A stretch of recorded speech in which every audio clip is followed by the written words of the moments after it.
and I'll bring you home when hope is hard to find, and I'll bring a song of love and a rose in the winter time. Come share a rose with me.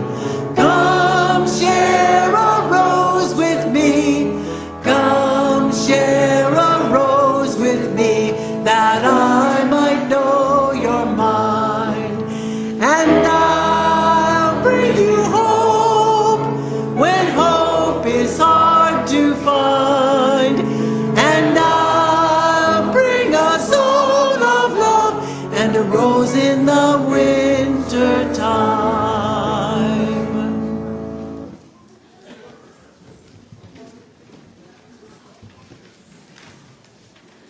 Welcome to our church on this cloudy winter morning.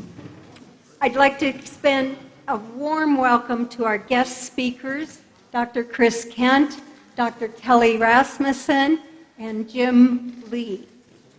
I'll tell you a bit more about them later in our service.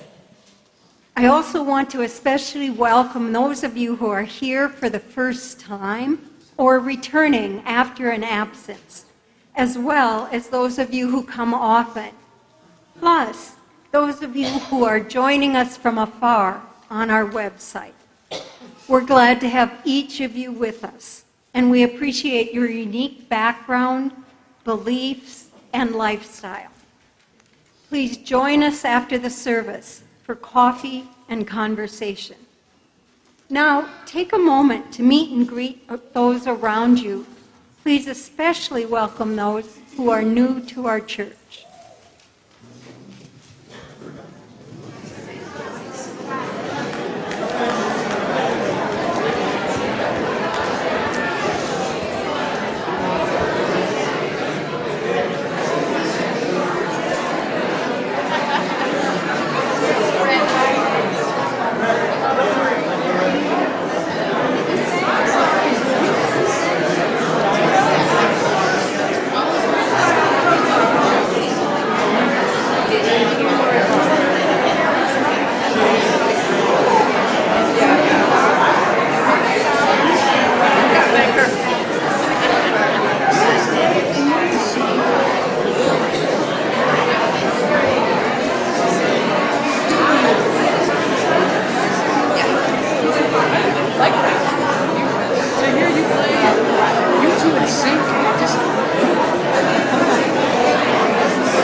We now turn from the informal greeting of each other to the formal beginning of our service as we light our chalice, the symbol of Unitarian Universalism, the symbol of our unity and solidarity, of our openness and inclusion, of our community and individual uniqueness.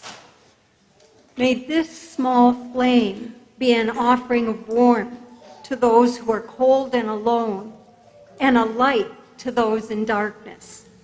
May it be a flame that ignites justice in our world, and a beacon of hope hope to those in need. And may it reflect at least a spark of truth wherever truth is lost, and cast a shadow of reasonable doubt where it has been found.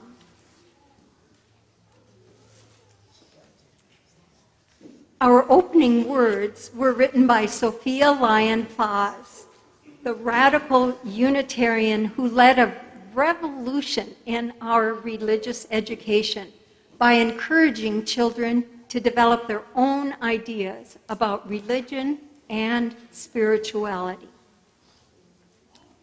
We gather in reverence. We gather in reverence before the wonder of life, the wonder of this moment, the wonder of being together, so close, yet apart, each hidden in our own secret chamber, each listening, each trying to speak, yet none fully understanding, none fully understood. We gather in reverence before all intangible things that eyes see not, nor ears can detect, that hands can never touch, that space cannot hold, and time cannot measure.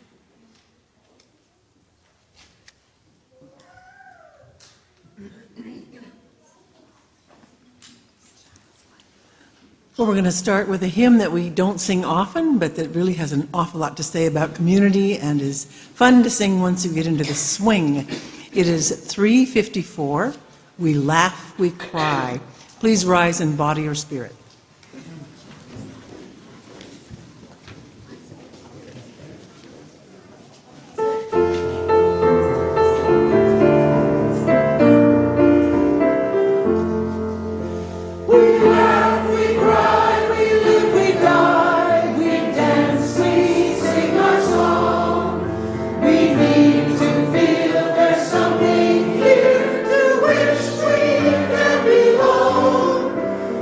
We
I would like to invite all the children and all those young at heart and anybody else who wants to come on up front. And here they come.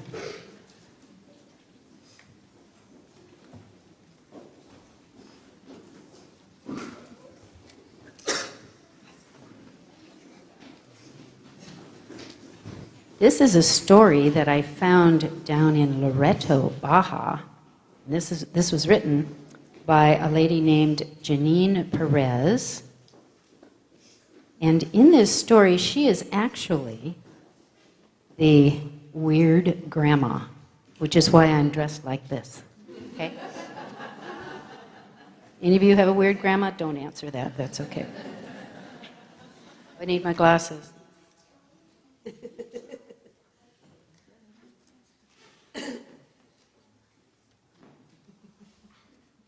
Once upon a time, there was a little boy who lived in a very comfortable house with a very loving family. And each day he walked to his very big school nearby with his very good friends. Far, far away lived his grandpa and grandma that he loved and who loved him very much.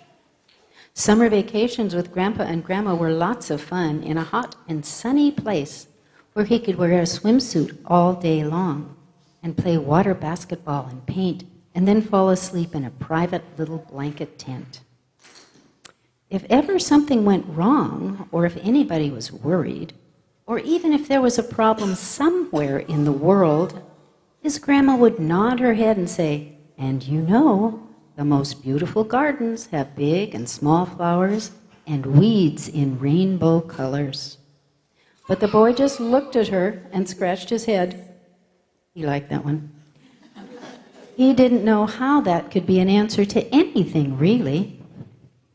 Actually, his grandma said many funny things, and she wore lots of weird clothes, and sometimes she did silly things too, but the little boy loved her anyway. Sometimes she made spaghetti with grated carrots on top for breakfast, or really strange lumpy soup from leftovers in the refrigerator. Grandpa said that once she poured gravy over his ice cream, but the little boy thought probably Grandpa was kidding. Sometimes Grandma's hair was cut real short and looked bright, shiny red, and other times it was long and messy like a dust mop. She would wear funny clothes that didn't go together, but she didn't care. Back home, the little boy was crossing off the days on the calendar until his birthday. One night, the phone rang, and he heard Dad say that Grandma and Grandpa were coming to visit, and Grandma said she would bake the little boy a special birthday cake to take to school. The little boy smiled and clapped his hands, and then stopped and frowned. What would his grandma bake for a cake? And what would she wear when she visited his school? Perhaps she might have her clothes on inside out and backwards, with shoes that didn't match. Or she might clomp and stump into his classroom in a black wetsuit with a snorkel mask and floppy rubber fins. Whatever would his teacher and his friends think?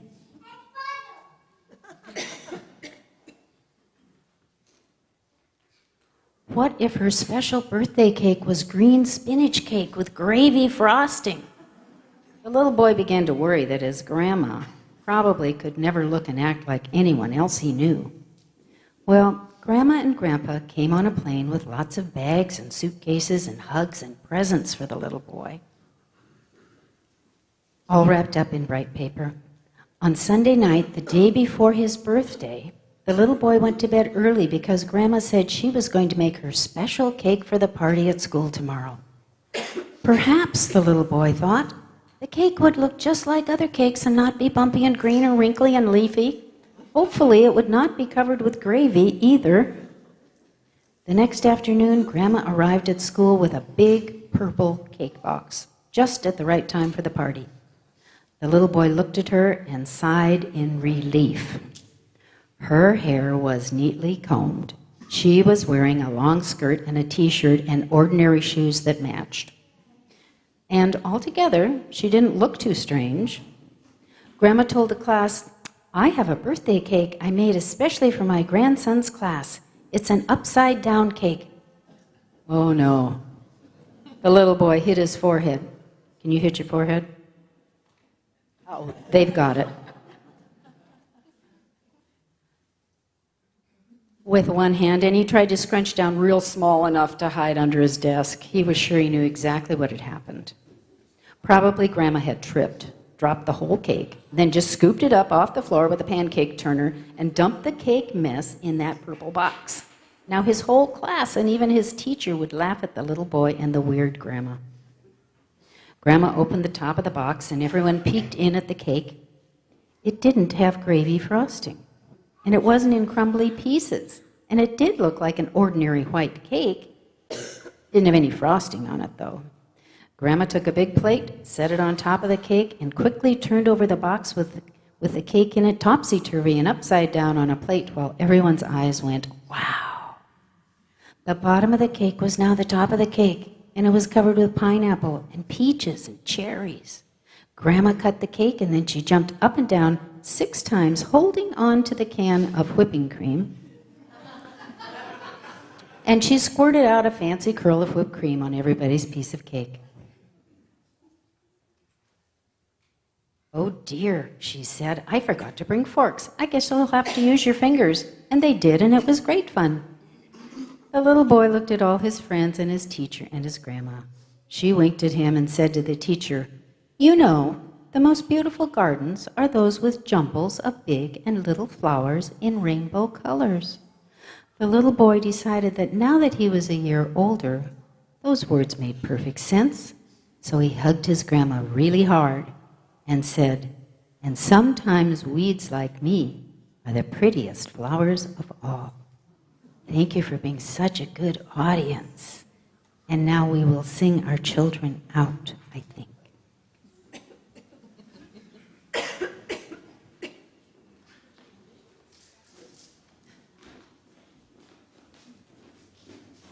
We light this second chalice so that as our children and youth go to their chapels, they carry the light of our flame with them. May it brighten your lives, inspire you, and warm you as it does us.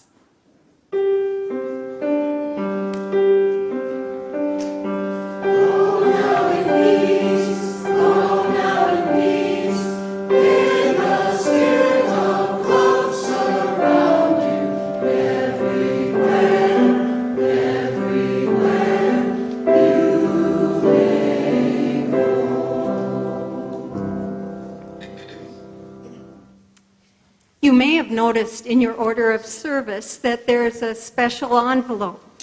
That's because this is the Sunday of the month when we take up a special collection.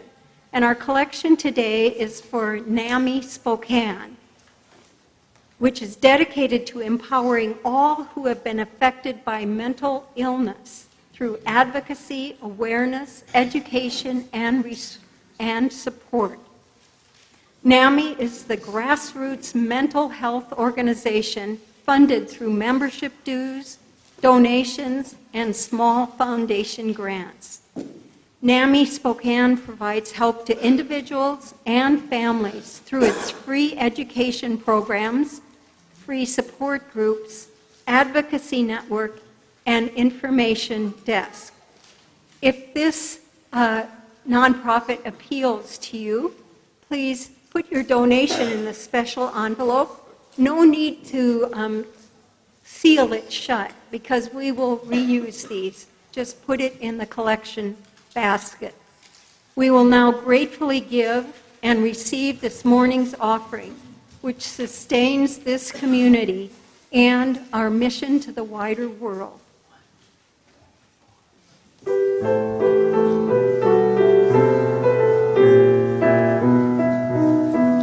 For each child that's born, a morning star rises and sings to the universe who we are. For each child that's born, a morning star rises and sings to the universe who we are. We are our grandmother's prayers, and we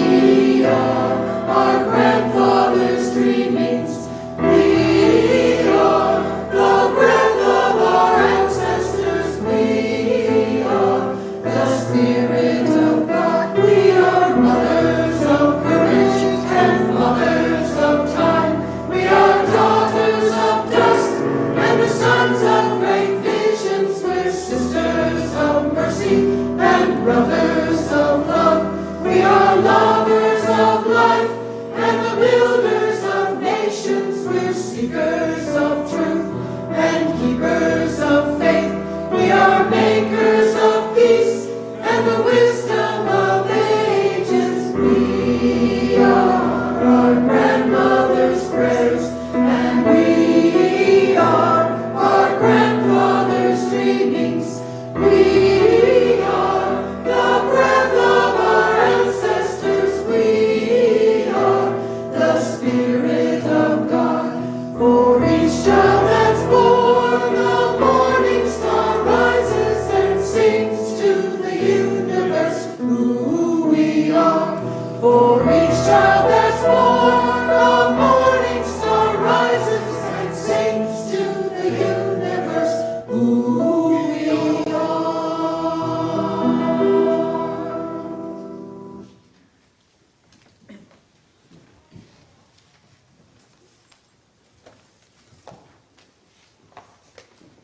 Each time we gather as a congregation, there are always those who are with us in our minds and hearts, and who we want to wrap in our love and care.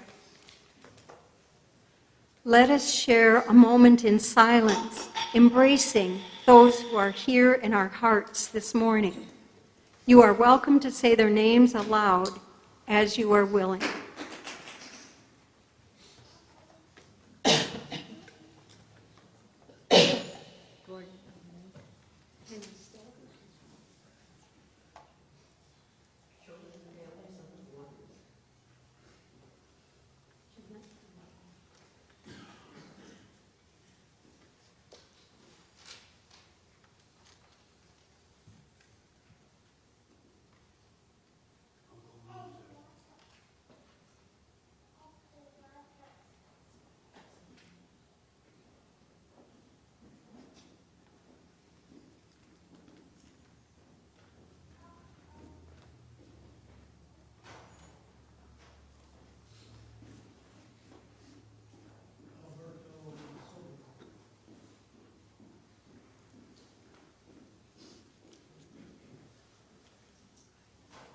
Those named aloud, and those remembered in the silence, and all those who are suffering elsewhere in our world this hour, we hold in our community of compassion. Now, take a moment to get comfortable. Close your eyes if you wish, and take several deep breaths. The words to lead us into meditation this morning were written by the Reverend Vincent Silliman, a Unitarian minister who served from 1915 until the year of his death in 1979. Let religion be to us life and joy. Let it be a voice of renewing challenge to the best we have and may be. Let it be a call to generous action. Let religion be to us a dissatisfaction with things that are, which bids us serve more eagerly the true and right. Let it be the sorrow that opens for us the way of sympathy, understanding, and service to suffering humanity. Let religion be to us the wonder and lure of that which is only partly known and understood. An eye that glories in nature's majesty and beauty, and a heart that rejoices in deeds of kindness and courage. Let religion be to us security and serenity because of its truth and beauty, and because of the enduring worth and power of the loyalties which it engenders. Let it be to us hope and purpose, and a discovering of opportunities to express our best through daily tasks. Religion, uniting us with all that is admirable in human beings everywhere. holding before our eyes a prospect of the better life for humankind, which each of us may help to make actual.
Our reading this morning is a bit different.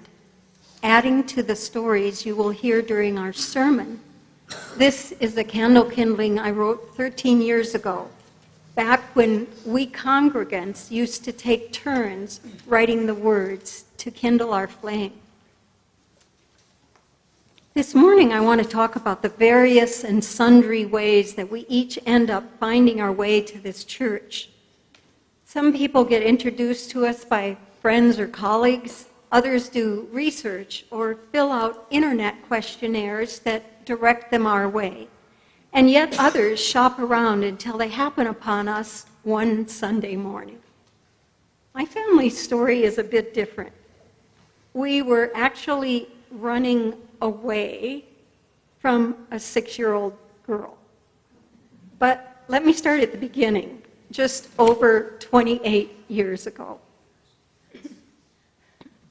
That fall, our daughter Annie was 4 when a new family moved in several houses down the block. Cara was 6 with long blonde hair and a kind and outgoing nature. Annie met her and adored her. This big, smart, knowledgeable girl with that gorgeous long hair. Now, as a mother, I was basically a pragmatist. Annie's light brown hair was kept short in a kind of a bowl cut. Before you condemn me, let me just say it was kind of cute. And our own Betsy Lawrence professionally cut her hair every couple months. Just before Christmas, when I told Annie we were going to see Betsy again, she objected. "No, Mom," she said, "I'm growing my hair long like Cara. I want to be like Cara." So we stopped the haircuts. The girls continued to play together, and of course, Cara came to Annie's 5th birthday in late February. Then the invitations began.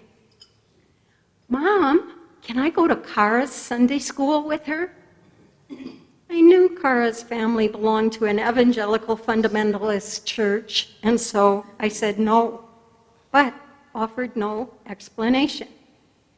The next Saturday, the invitation came again, and I noted a kind of shock on Annie's face when I said no, and again offered no explanation. You see, I had been the kind of parent who patiently and sometimes endlessly explained the reason for every time I said no. I considered it a kind of education. This thing is dangerous, that thing can make us sick, this we don't have time for, and so on. Annie never once had experienced me responding with just a single word answer. But here I was, doing just that. The third Saturday, Annie came charging into the house with Kara trailing behind her for support. She had a steely determination in her eye. "Mom, can I finally go with Kara tomorrow?" "No, Annie," I replied. Hands on hips, she confronted me with that inquisitive mind that I had intentionally nourished in her. "Why not?" she demanded. Thinking fast, I replied, because we're going to our own church." With a look of utter astonishment, she responded, "We have a church?" "Yup," I replied. As the girls ran out to play, I quickly looked up the UU phone number and called to find out the service time. Taking Annie the next morning up those 3 flights of stairs in the old Glover mansion provided the first clue that maybe this church might be more than just a lucky escape hatch. I remember in particular a large poster of the planet exhorting the children to care for our Mother Earth. Arriving in the chapel, I found some familiar faces, folks we knew from our work in the community. The service resonated with my values, and I heard gentle encouragement to move in directions that were already important to me.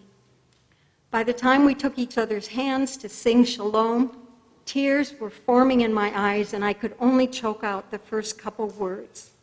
I had found the place where I belonged and a community of people who shared my deepest values. 13 years ago, I kindled the candle for 6-year-old neighbors and for all the other serendipities and synchronicities that brought each one of us to this church home. Today, I honor them again.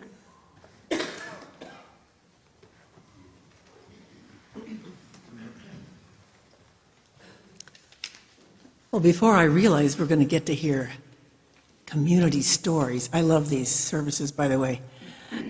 We'd already chosen our choral piece, and we had decided to honor Black History Month by singing Harriet Tubman. I feel there's a deep connection between Harriet and all the people she helped and the rest of us. Unitarians, and I believe Universalists, and certainly Quakers, were all highly active in the abolition movement when this was occurring. And we want to honor all of those people and all of the work they did and all of the people that got to be out.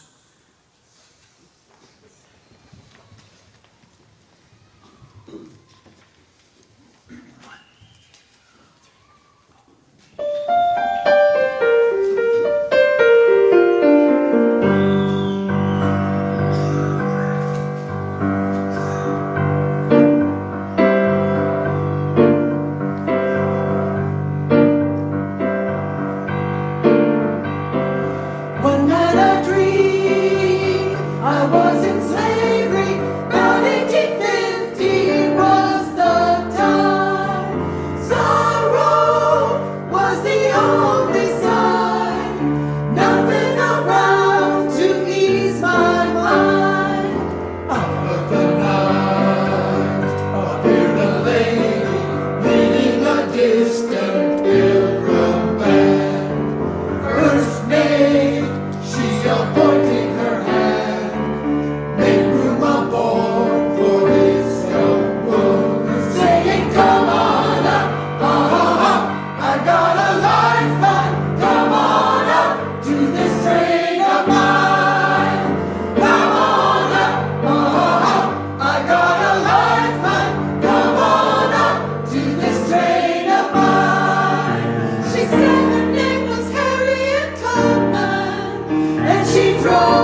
firmly. If this way stand, lifted me up and took my hand, saying, come on up, I've got a lifeline. Come on up to this train of mine.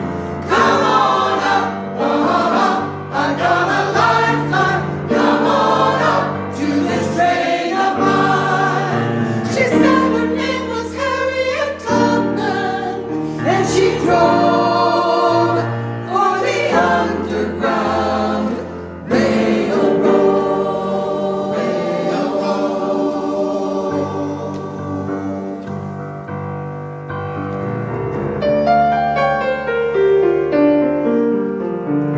Who are these children dressed in red? They must be the ones that Moses led. Who are these children dressed in red? They must be the ones that Moses led. Come on up, I got a lifeline. Come on up to this train of mine. Come on up, I got a lifeline. Come on up to this train of mine. She said her name was Harriet Tubman, and she drove for the Underground Railroad.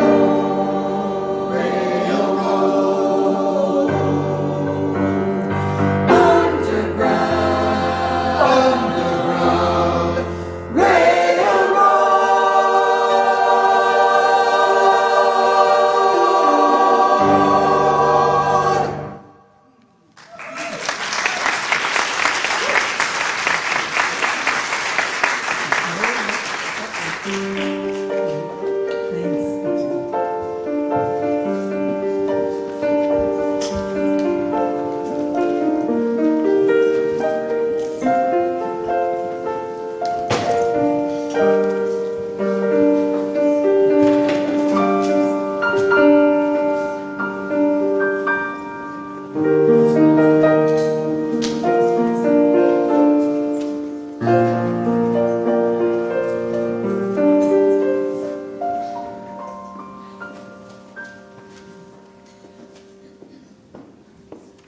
Thank you, and how appropriate on this Sunday of Stories that we heard the story of Harriet Tubman. Each of our three guests will share their stories about how they became UUs and why they stayed. I'll briefly introduce each of them before they speak. Dr. Chris Kent was originally from Colorado, but has bounced around a lot over the years.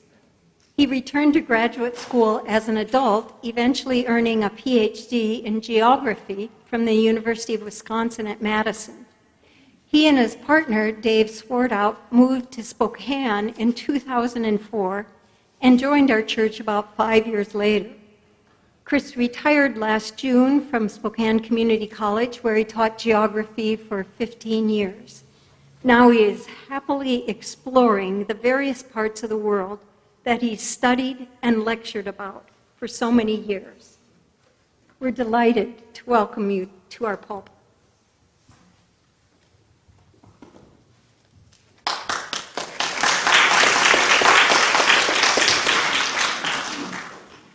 Thanks, Susan.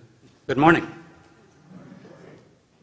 I'm going to focus on only one of several reasons I'm a Unitarian Universalist, and that's our church's long history of progressive political activism. We all live in one interconnected but threatened world. I believe we have an obligation to make things better, and collective action for change is more effective than individual efforts. This story about my journey to UU membership might contain too much ancient history, but I'm hoping it will provide one example of how people working together can, in fact, make meaningful progress. So, my partner Dave Swartout and I joined the UUCS about 10 years ago. For me, it was the first time in almost 40 years that I had attended any church. My parents were pillars of an Episcopalian church in Colorado, and I grew up going to Sunday school and weekly church services.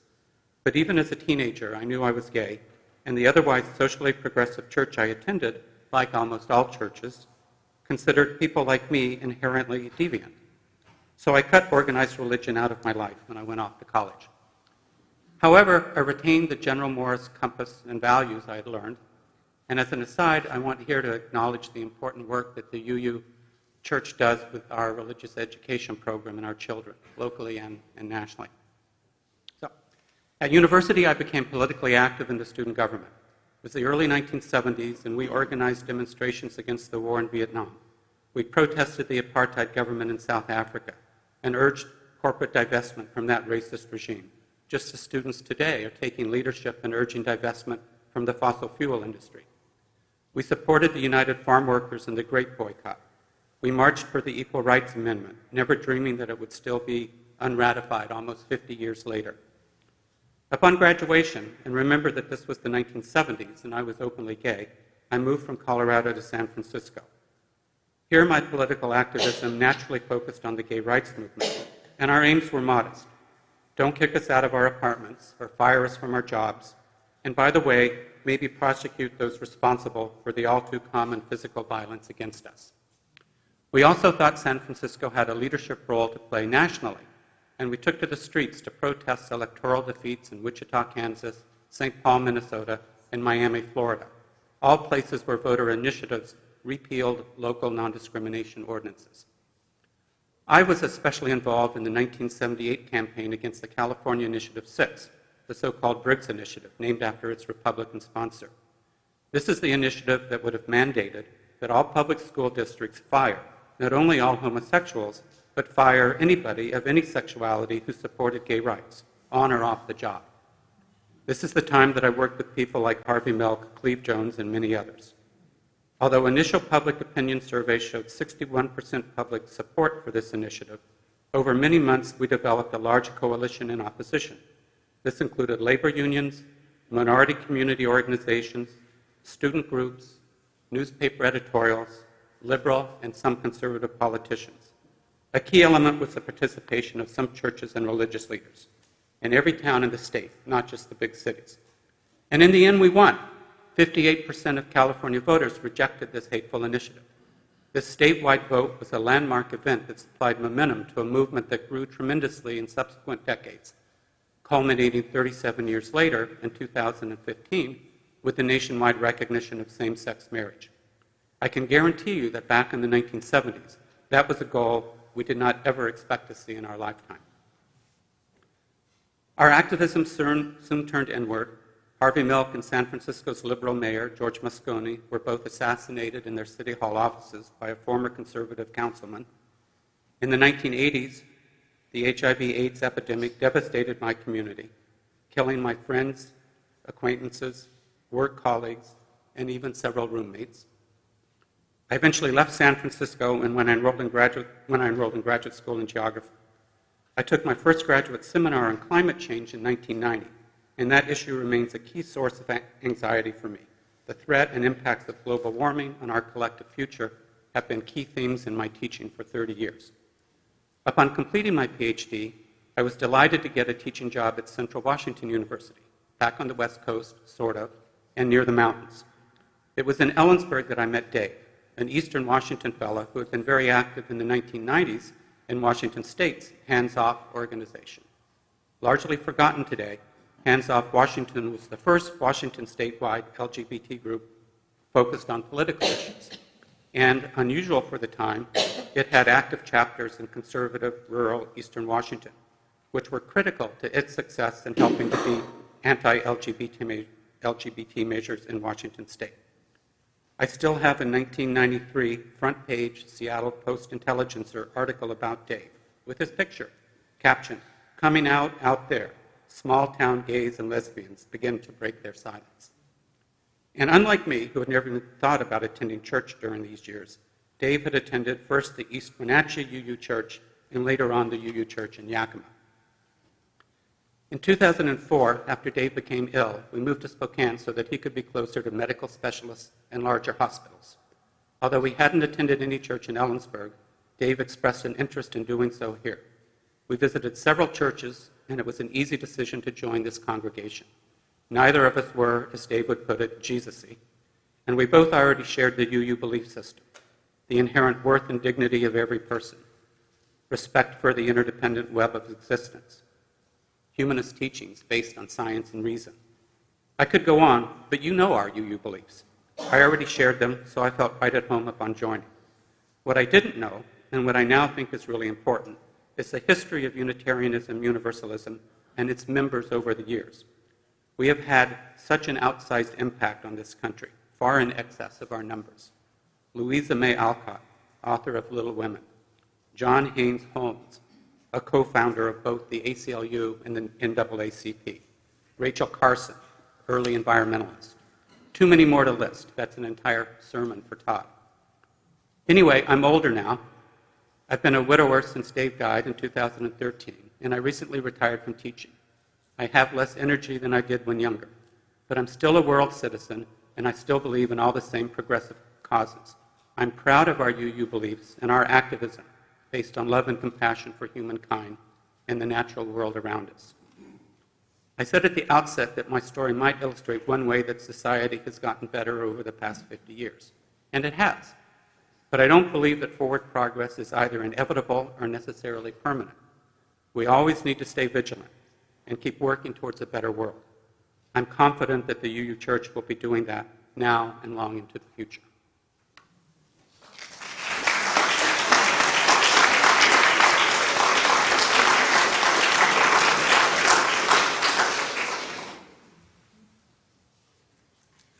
Our second speaker is Dr. Kelly Rasmussen, who has had a lifelong career in the 911 emergency dispatch field and training public safety leaders. More importantly, she will celebrate her 31st anniversary with her wife, Michelle, on February 28th. Kelly is difficult to describe without acknowledging all the accomplishments she's achieved with her wife. Together, they have crossed off most everything on their bucket list, and just 3 years ago, they decided to start their family. You will see Kelly and Michelle with their kids, Angel, who's been our candle lighter this morning, Kayla, Brandon, Andre, Talia, and Ollie at various events as they enjoy all kinds of family activities. We are delighted to welcome you to our pulpit.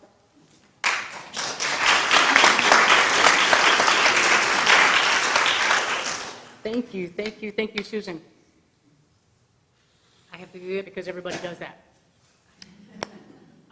Thank you for being here. Thank you for your time and your attention. And my daughter reminded me after the first service that I talk with my hands a bit, so I just do. I am Dr. Kelly Rasmussen, and I'm here to explain a little bit about me and my family, and mostly why I am a UU. My religious journey started as a young Christian from the non-denominational Church of God. That church, that religion, taught me to some degree kindness, compassion, and love. I had questions, though, like, why would the pastor tell us that my mom had to obey my stepfather, no matter how often or how much he assaulted her? How could this be God's will? I went to church camp annually with other youth and learned how to love God, even hearing that this God didn't fully love me. I fell in love with a girl at church camp. We figured we had a secret with God, but I tried to reckon my love for God and God's love for me. I got on my knees and I prayed like I never prayed before. It never quite made sense. In fact, I heard something deep inside my heart say, if God made me, then God made me this way. I tried to unchoose being gay. It never worked. So fast forward to college when I got kicked out for kissing a girl. Yes, I was politely asked not to return to my Christian college. I did not feel accepted.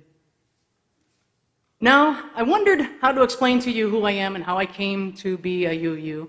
And in honor of my anniversary with my wife, I thought I'd tell you from her perspective a little bit. My wife discovered this church. She said, we need a church for our kids to attend, so they didn't have to go to their friends' churches and hear that we are bad or sinful, or that we should be condemned for being a lesbian couple. A church where all are welcome, and where they, our children, can believe whatever they choose to believe, and at the same time explore others' beliefs and understand others' beliefs. Michelle and I, we have done a lot of things on our bucket list, and indeed, when we formed our family, we finally felt whole. And coming here and being part of this church and your family, our family, now we feel real. To me, church rituals and ceremonies are part of belonging. And I have felt like I didn't belong until we joined UUCS. And now my children belong too. Thank you to my daughter Angel for lighting the chalice and candles this morning. You might remember her from a bridging ceremony last year when she was scared to death to get up here and speak. You did that.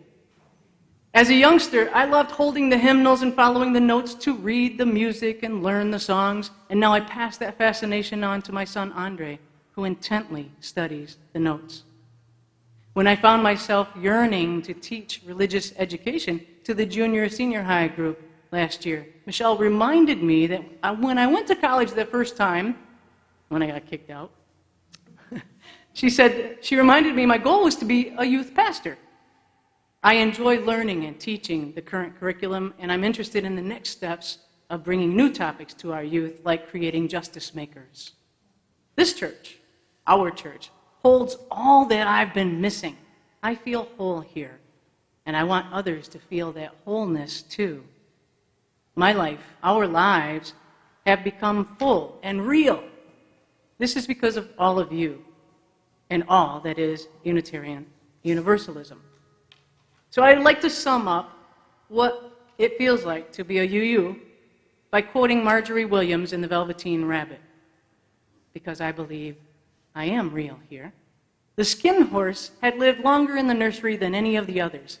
He was so old that his brown coat was bald in patches and showed the seams underneath, and most of the hairs in his tail had been pulled out to string bead necklaces.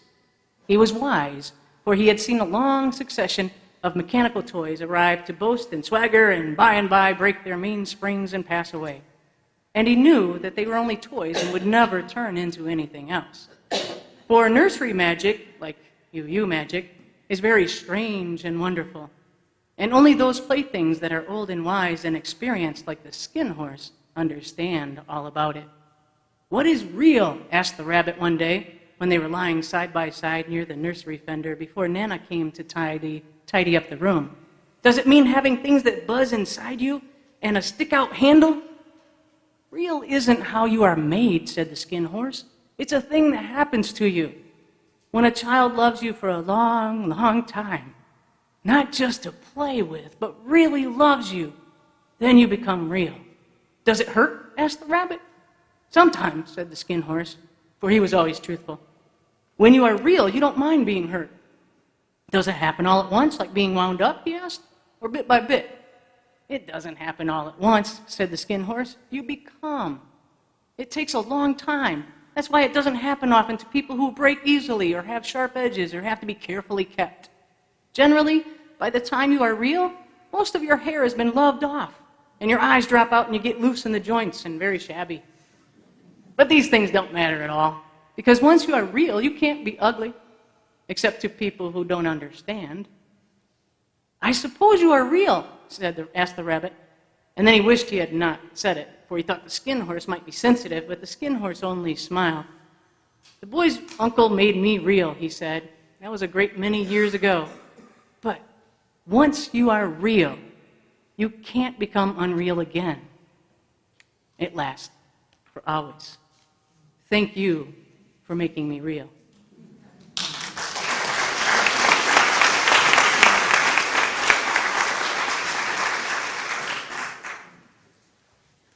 Our third speaker is Jim Lee, who is a fourth-generation Eastern Washingtonian.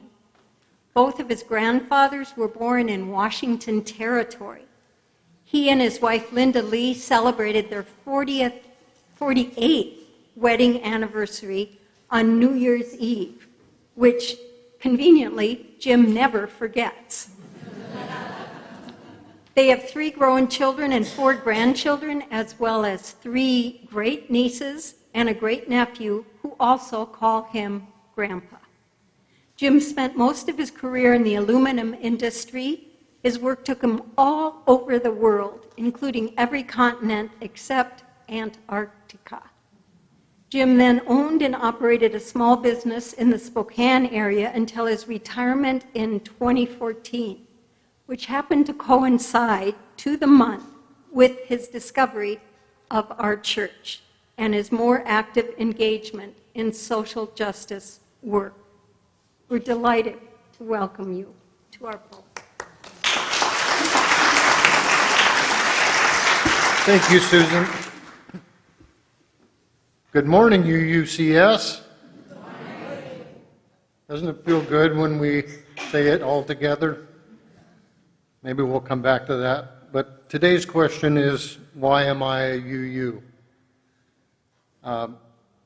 As Susan indicated, in September 2014, Marilyn and Warren Carpenter invited us to attend a service here. I was extremely impressed with Todd's sermon, and in fact, I was hooked. The next week, there was a guest speaker. Her presentation was based on the song, "Breathe in Peace, Breathe out Love." That resonated deeply with me, as have so many services since. Was and am very interested in social justice, so working in that area has drawn me even further in. But now it's the fascinating people who have become my cherished friends that are most vital to me.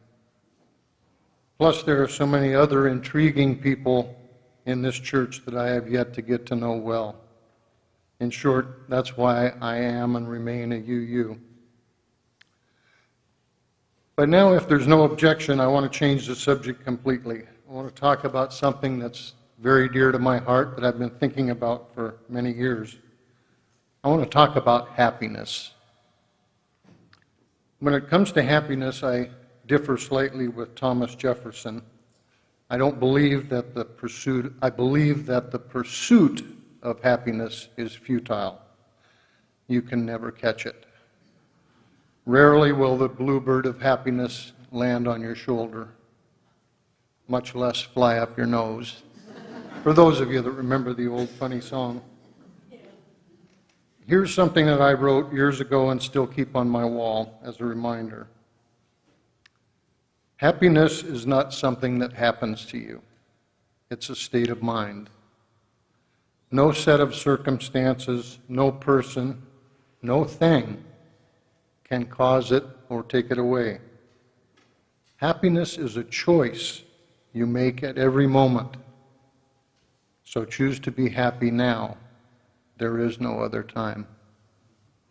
That's what I remind myself. Sounds good if you can do it, right? But it begs the question, what prevents us from being happy right now? Why are so many people so often unhappy? The explanation can be found, I believe, in what I call the two most damaging words in the English language. Poor me. Poor me. Another saying that I developed from that is that the seed at the core of every bad day is self-pity. It's a real downer.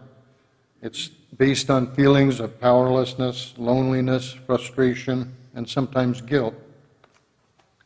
Self-pity leads directly to fear and anger and even hatred. And in the extreme, it can lead to striking out verbally or even physically, harming ourselves or others. Now, here's the real secret. There's only one way to short-circuit that downward spiral. The key to happiness is forgiveness. Forgiveness based on love and compassion. A few years ago, there was a book and then a movie called Tuesdays with Morrie. Jack Lemmon played Morrie, and at the climactic moment, he said to his student, "Forgive everyone for everything." Passionately. I've added a few words to make that my creed. Forgive everyone for everything immediately, including yourself.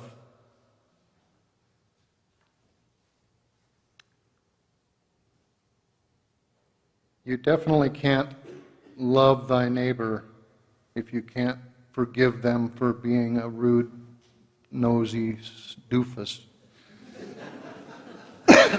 And you certainly can't love thy enemy if you can't have compassion and forgive them, for they know not what they do. Holding a grudge, being unforgiving, leads to bitterness and all the other symptoms of self-pity. So if you want to be happy, train yourself to detect the first hint of self-pity and stop it cold. Reject it. Yank it out of your mind like a weed, and use the spade of forgiveness to dig it out.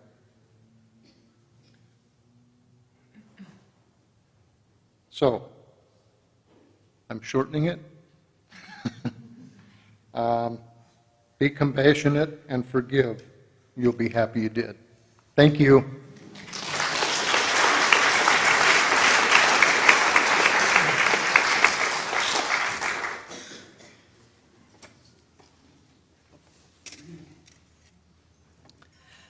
We're going to close with one that I think a lot of us love. It's number 311 in our hardback hymnal, if you care to look there, or you can look on the screen. And it's called Let It Be a Dance. So please rise in body and spirit.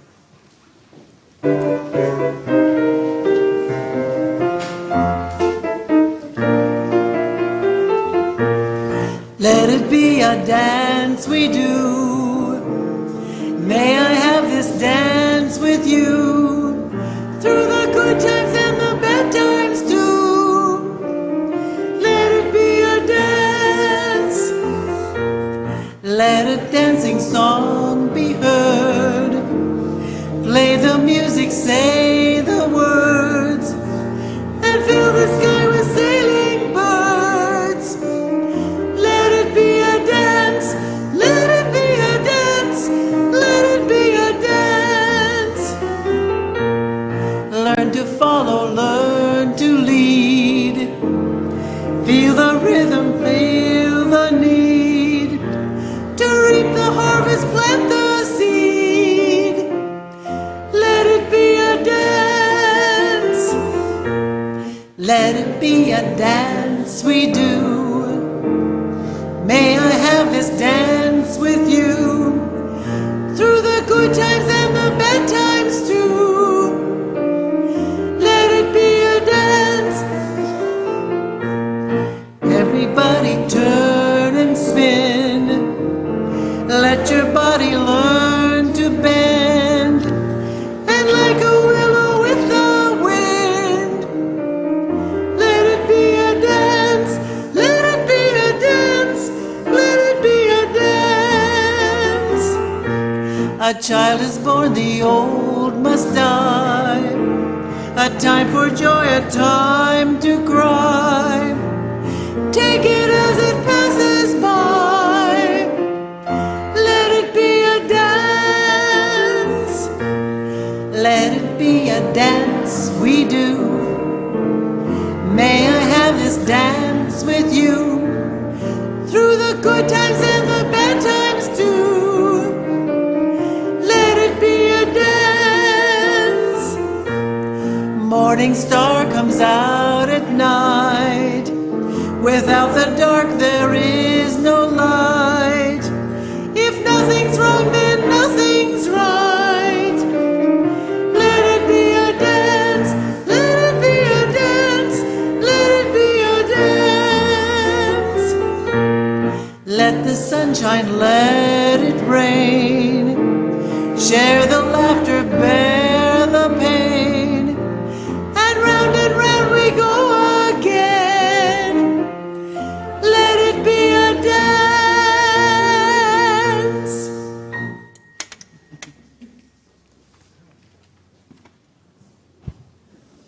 Our closing words were written by Dorothy Day, co-founder of the Catholic Worker Movement and a tireless activist for peace.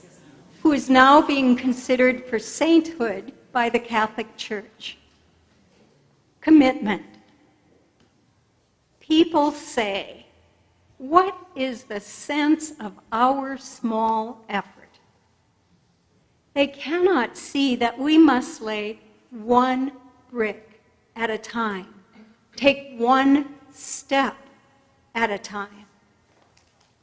A pebble cast into a pond causes ripples that spread in all directions. Each one of our thoughts, words, and deeds is like that. No one has a right to sit down and feel hopeless. There's too much work to do. Amen, blessed be, salam alaikum, and shalom.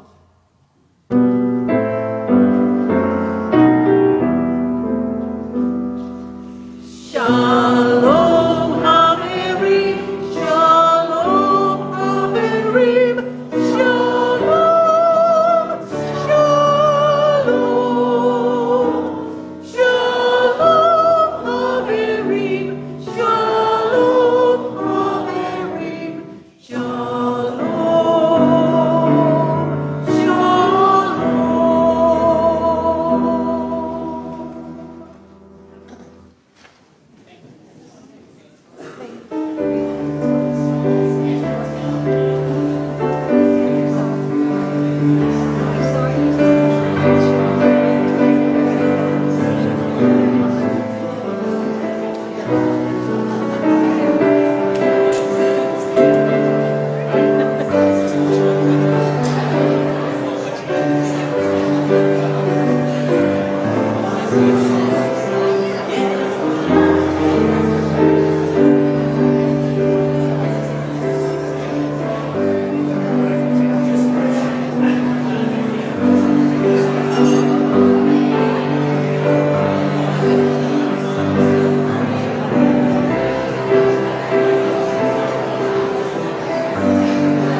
Thank you.